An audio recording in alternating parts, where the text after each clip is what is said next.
Ok, finalmente comenzamos con este canal en YouTube. Me he animado a hacerlo en función de que muchas personas, gente joven, gente que no trabaja en el área de finanzas, en el área de impuestos, en el área de contabilidad, no tiene ninguna idea de cómo se manejan, de cuáles son sus obligaciones y de por qué existen inclusive los impuestos, así como tampoco tienen idea de las finanzas. Aquí en este canal nos vamos a enfocar en eso, nos vamos a enfocar en la gente que no tiene experiencia, que no son profesionales, que no son asesores. Y digamos, la idea es que tengan una idea general de lo que son los impuestos y de algunos aspectos financieros, como de la contabilidad y algunos tips y trucos que les voy a dar para que organicen mejor sus finanzas, sus impuestos y sus obligaciones, independientemente en el país donde estén.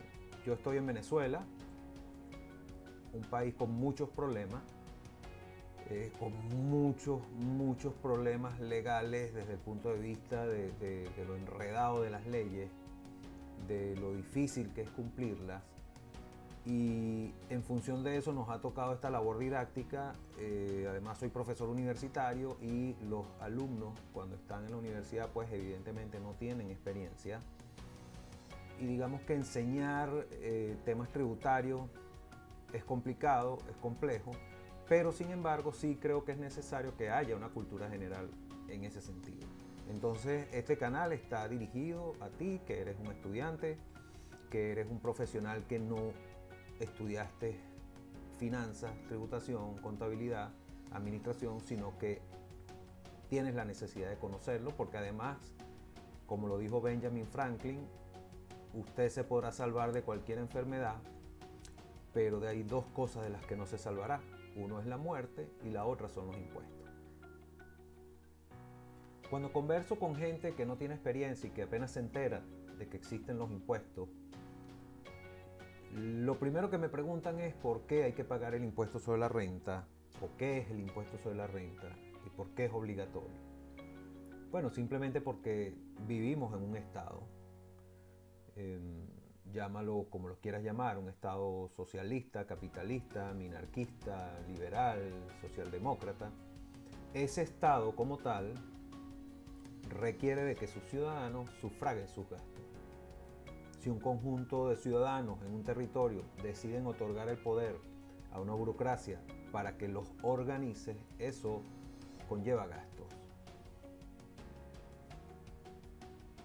Imaginen el gasto de sanidad, el gasto para construir vialidad, el gasto para los empleados que trabajan en este tipo de instituciones, eh, cualquier tipo de gastos que se los confiamos al Estado para que éste los administre, para bien o para mal.